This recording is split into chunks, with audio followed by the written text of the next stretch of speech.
Welcome back to Birdies, Bogeys, Bushwood. I'm Magnum Mills, and I'm flying solo this week because Jamie G is off fishing. On this episode, I'll be breaking down the 2024 3M Open. Thank you for checking out Birdies, Bogeys, Bushwood, presented by CSGAP Fantasy Football. You can find us wherever you get your podcasts and on YouTube. Find us on social media at CSGAPFF. Same place on the web, CSGAPFF.com. Thank you for remembering it. And while you're remembering stuff, try to remember the flaps. Follow, like, and please subscribe. It's all we ask. If you had fun, please remember the fun. Before we get to the 3M Open, we need to talk about the Open Championship from last week. Congratulations to Xander Schauffele, took down his second major of the year, came through on Sunday with a sterling 65, one of the best rounds of the entire year. Very much deserved it, was very consistent throughout the week under some very, very adverse conditions. Do want to shout out Justin Rose and Billy Horschel. Both definitely surprised me, finishing for second. And obviously Thurston Lawrence, did not see him coming with his fourth place finish. Russell Henley was fifth and Shane Lowry was sixth. Sorry, Shane, I really thought you were going to do it after the first 2 days, but it fell apart with a 77 on Saturday, and his 68 on Sunday was not enough to get all the way back. Scotty Scheffler was okay. That's very crazy to say for Scotty Scheffler. 170, 70, 71, 72. That was good enough for a T7 in this event, but not up to his usual standards. And rest of the top 10, Sungjae Im, John Rahm, both tied for 7th. Adam Scott, Daniel Brown, Matthew Jordan, all tied for 10th. And shout out Daniel Brown, especially with that T10. Looked like he was really going to do it after that 65 on Thursday, but then kind of spotted along going 72, 73, 74. The weather was kind of as expected, but the wind was definitely crazy. The cut line wound up being +6 in a couple of the prohibitive favorites. Bryson DeChambeau, Rory McIlroy were basically out of it from the jump. Other notable players to miss the cut were Terrell Hatton, Tommy Fleetwood, Ludwig Oberg, Tony Finau, Victor Hovland, Tom Kim, Cameron Smith, and unfortunately, Tiger Woods. He did start the first hole of the event off with a birdie. Everyone was kind of excited, but unfortunately, it was all downhill from there. I'd say overall, another poor showing by the live golfers, although you did get John Rahm in the top 10, is by far his best finish at a major this season. And I'd call it a hot mess, but I saw dudes out there in winter hats, so maybe not as hot in that aspect. It was awesome, though. I'm all for it. I love the link style golf. I wouldn't want to see it every week, but I really do wish that we mix more of these events in, and I like the adverse conditions. No, I don't want every round to be played in the cold and the rain, but a little bit of wind here and there, please, and thank you. Over on DraftKings, the optimal lineup was Xander Schauffele, Billy Horschel, Justin Rose, Thurston Lawrence, Shane Lowry, and Russell Henley. Kind of a lineup all over the place here. You had Xander at the top at 11-2, mixed in Shane Lowry at 8-2, and then went down to Rose at 6,900, Billy Horschel at 6,500, Henley at 6,700, and Thurston Lawrence at 57. He was a big one there, getting 82.5 points for that $5,700. Gave you a total of 516 points in that optimal lineup. As far as my wagers, I did not hit any of my win bets. I did not have Xander. I was going a little bit longer than that. I had Cam Young, Sungjae Im, Brian Harman, Russell Henley, Christian Zudenhout. I did get a T7 and a 5th place out of Sungjae and Russell Henley, but that was obviously not good enough. And I like to, a little bit of a glutton for the punishment here. So I stuck with my round 1 leader wagers. I had Adam Scott, Aaron Rai, Russell Henley, Nikolai Hodegaard, and Ben Griffin. It was Daniel Brown took it down with a 65. Henley and Hodegaard both had 69s, but close. Get you no cigar here. Over on the one and done side of things, I said, this is one of the biggest pots left of the season. Definitely a use it or lose it, but with a little emphasis on the live guys because you wouldn't have access to them going forward. And Xander Schauffele got you $3.1 million if you took him for the win. Good for you. My picks were Bryson, who got you 0 because he missed the cut. Colin Morikawa, who got you a little bit under $203,000 for finishing tied for 16th. Terrell Hatton, who got you $0 because he also missed the cut. Hideki Matsuyama got you 40 grand, 280, finishing tied for 66. And Aaron Rai finished tied for 75th, bringing home $38,525. Obviously, Xander was the way to go. I was lucky enough to use him in one of my one and dones just because I had him left and I wanted to roll him out there. I did the same thing in other contests with Bryson and Scheffler. Obviously, did not work as well with those two, but if you did go ahead and use Scheffler, congratulations. It probably worked out decently if you took Shane Lowry, Sanjay Im, or John Rahm. But outside of that, you were probably not making a lot of money in a lot of the one and done leagues this week. A lot of the higher owned guys, the most used guys, missed the cut. So it was a good week to make up ground. This week, we've got the 3M Open. This is at TPC Twin Cities in Blaine, Minnesota. This is a par 71 golf course playing 7,431 yards. We're looking at large bentgrass greens. It's a TPC course. We have a lot of hazards. It's a risk-reward situation. It does appear that driving accuracy will be more important than distance, but we've seen bombers do well here. You have 156 golfers in the field, top 65 and ties advance after the first 2 days. He purchased 8.3 million with 1.494 million going to the winner, and Lee Hodges is your defending champion. I was hoping to squeeze in 9 holes before this rain starts. Certainly, Your Eminency. Jamie G isn't here this week, so I have to put on my meteorology cap in. Luckily for us, it does not look that bad. Always remember to check back on Wednesday. On Thursday, we're looking at a sunny day, high of 83, winds 5 to 10 miles an hour, no problemo. On Friday, temperature picks up, looking at a high of 88 degrees. The wind will also pick up, looking at steady winds around 10 miles an hour with gusts up to 20 miles an hour. Going to get even a little bit warmer on Saturday. Once again, sunny, high of 90 degrees. Winds are still in that 10-mile-an-hour range generally with gusts up to 20. Sunday is the one day we have a small chance of rain. Got 22% chance of a pop-up shower there, but I wouldn't worry about it too much. And you're going to have a high right around 90 degrees once again with winds dropping down to the 5 to 10-mile-an-hour range. So not really a lot to take away here. Nothing actionable as far as the wagers. Maybe I'll, just take a look at if I'm looking for a tiebreaker. Maybe if somebody's a much better win player than another, I'll consider it. But I think that's about it. I don't think there's going to be a tee time advantage or anything like that to be had this week. As far as my overall thoughts on the field and the event, I think it's been a pretty interesting group of winners that we've seen here in the 5 years that it's been played at Twin Cities.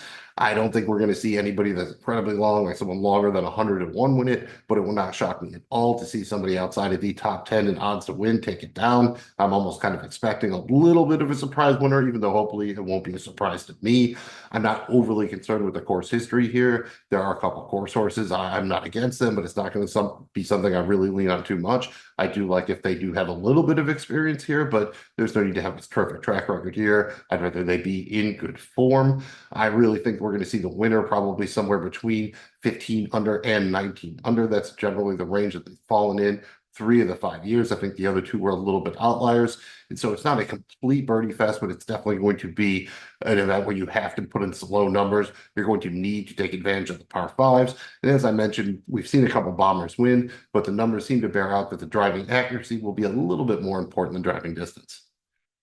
On the DFS side of things, it's not the greatest week. I'm not going to lie to you. I think DraftKings did a pretty decent job with the pricing, but still, there's not a lot of ways you can go. If you're going to go kind of stars and scrubs, it's going to be more like Tony Finau and picking out of a group of golfers that's going to be fairly high owned. So I don't know if I necessarily love that. I think I'll probably go with that build more in my primary cash lineup, maybe single entry 3 max tournaments, and then go with maybe a little bit more of a balanced build in the large field GPPs, your bigger tournaments. And I think overall, you're going to see a lot of ownership focused on, say, probably 9 to 10 players. So you're going to have to pick and choose and be careful not to be having too much ownership in your lineups. We don't have a ton over 10K, so we're just going to look at the 9K and above range. I've already mentioned Tony Finau, 10-5, projecting for 25% ownership. Giddy up, second in my model. Last 5 years, he's finished 7th, 1st, 28th, 3rd, and 23rd here. Pretty much lock button in cash, close to that in single entry and 3 max. And I'm definitely going to be at least at the field, if not over the field, in the large field GPPs. Although I will probably swerve a little bit more there, depending on what type of lineup I'm trying to build. Then you have Safi Gala, 10-3, projecting for 9% ownership. Came in 16th in my model. He's played here 3 times, missed the cut all 3 times, missed the cut at the Open, but did finish 4th at the Scottish. Guy I absolutely love in your larger field GPPs, your big tournaments. Sam Burns is 10K flat, projecting for 12% ownership. Came in 19th in my model, 7th here in 2019, and he finished 31st at the Open last week. and I still really don't have any desire to use him here. I don't think it'll be a total fade, but it could be close. Then you have Akshay Bhatia, 9,800, projecting 421% ownership. Came in 7th in my model. He's playing his first event here. He was in excellent form prior to missing the cut at the Open Championship, but I'm definitely going to be under the field, not going to get there in my cash lineups, probably in single entry tournaments. We'll get in there a little bit in your larger field GPPs, but that's probably about it. Billy Horschel is 9,600, projecting for 9% ownership. Came in 43rd in my model. He has not played here the 5 years it's been hosted here, and he just coming off a T2 at the Open Championship last week. All that being said, I am probably going to be a full fade on Billy Ho this week. And then you had Keith Mitchell, 9,400, projecting for 19% ownership. He was at the top of the charts, came in first in my model. He finished 5th here in 2023 and 2021. Definitely been a Bob player, a boom or bust player over the past couple of months. I don't mind it. I'm definitely going to be right around the field. I don't know if I will be putting him in my primary cash game lineup, but I'm definitely going to be having exposure to him in other formats, pretty much all other formats, I would say. Next up, we have Luke Clanton, 9,300, projecting for about 20% ownership. Pretty crazy for a guy here on a sponsored invite, but that's the kind of field we're looking for. It's a small sample size, but he came in 11th in my model. He's more expensive than I like. The ownership is very uncomfortable. I'm definitely going to have some exposure in your large field GPPs and might even get there in single entry or 3-max. Getting close to the bottom of the range here, we've got JT Poston at 9,200, projecting for 12% ownership. Checked in 33rd in my model. A little bit of a core source. He's finished 2nd, 11th, and 28th in the past 3 years. Maybe I'll get a sprinkle to him, a couple shares here and there, depending on how many GPP lineups I roll out there, but I'm probably going to be out of him for the most part. And then finally, finishing up the 9K range, we have Keegan Bradley at 9K flat. He's coming in at about 10% projected ownership. Also came in 10th in my model. He's played here twice. Not great. Made the cut, finished 38th, 46. The recent form isn't great. But he was also just picked as the Ryder Cup captain. Maybe he gets to go, and he is a player I definitely like for the ball striking. We've seen him get hot before. I don't think I'm going to go too crazy. I'd call it a little bit of a heavy sprinkle. I like him more than Poston, but I'm not going crazy here. As far as the 8K range, I am very much in on two guys. First up, Cam Davis, 8,900, projecting for around 14% ownership. Checked in 26 in my model. The last 4 years, he's finished 10th, 16th, 28th, and 12th here. He won the Rocket Mortgage not too long ago, so the form is excellent. Really like everything about him here. Do not mind that ownership at that price point. And then we got the Sandwich Man, Tom Hoagie, 8,800, projecting for around 16% ownership. Came in 12th in my model. He's finished 20th and 4th through the last 2 years. Picked up a 2nd place finish at the Travelers not too long ago. So checking all the boxes for me. Don't hate the ownership. Not the greatest, but I can live with it. I don't mind Nick Dunlap. He's 8,400. A little bit less ownership, projecting for around 6%. Came in 39th in my model, and he's making his debut here. But I love the upside for that kind of blend of cost and ownership. I don't think I necessarily put him in my primary cash lineup, but I'm probably okay with him in most other formats. And in this range, I'm out on Emiliano Grillo, 8,500, projecting for around 10% ownership. Came in 51st in my model. Been a decent kind of core source. The last 3 years, he's finished 10th, 2nd in this cut here. The form is not great, but he did finish 43rd at the Open. Like I said, probably out on him, and I'm probably out on the defending champ, Lee Hodges, 8,200, projecting for around 8% ownership. Like I said, won last year, finished 16th the year before, so he's got the course history going on, but the recent form is bad. Doesn't really check any of the boxes for me, so I am probably going to be out on him at this price and ownership.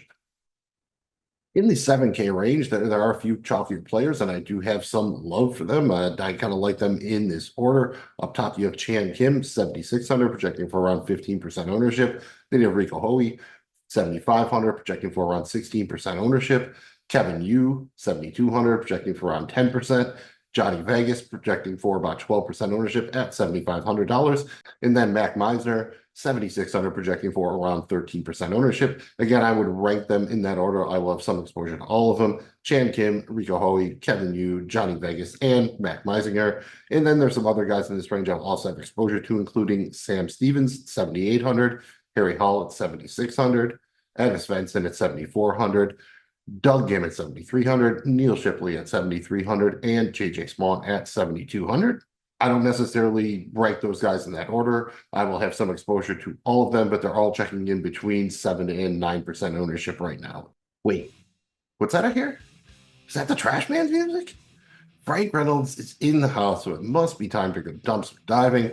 We're looking for value plays under $7,000, and I'm going to be completely honest with you.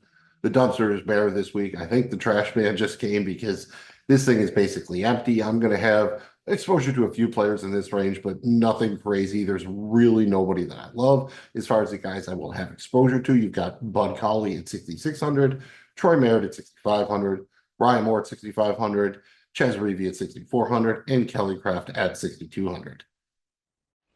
Say, $50 the Smales kid picks his nose.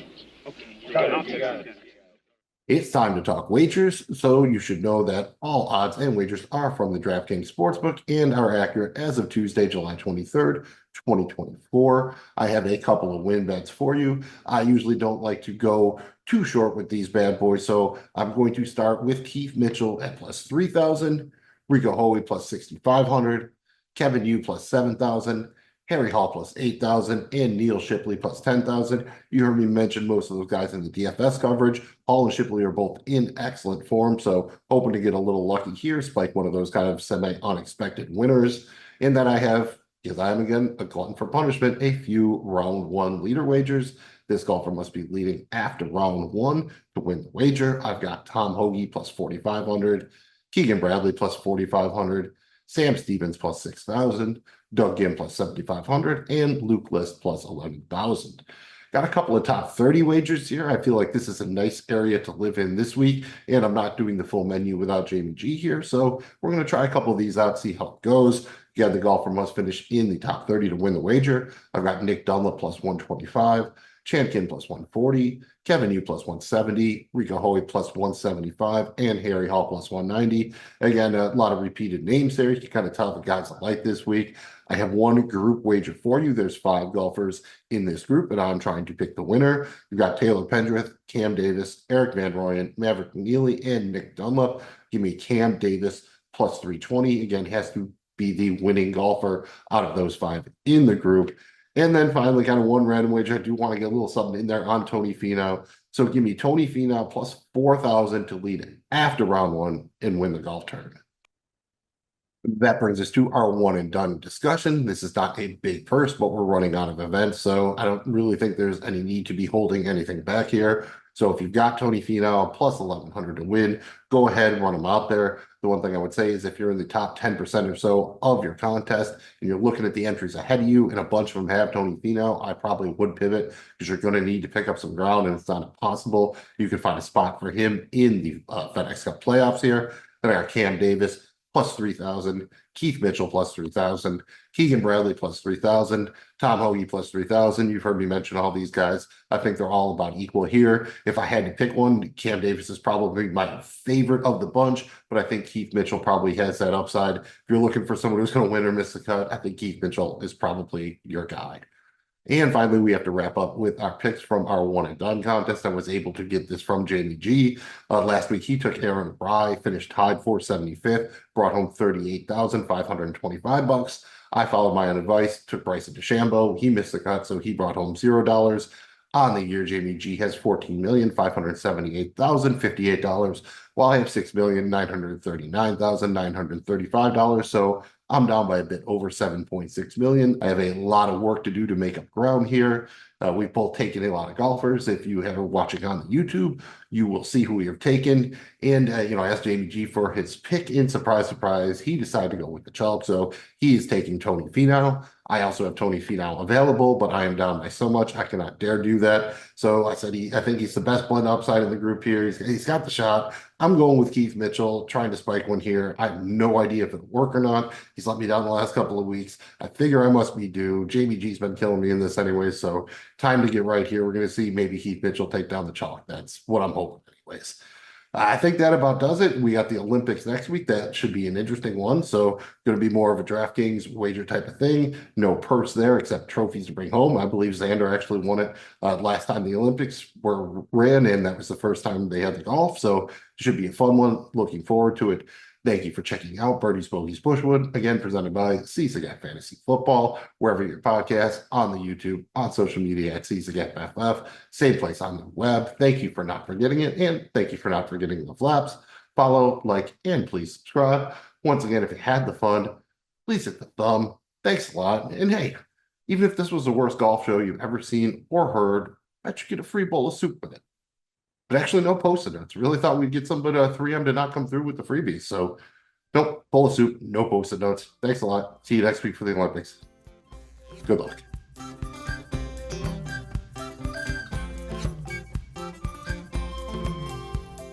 I would like to reach out my hand, say, tell you to run on the way.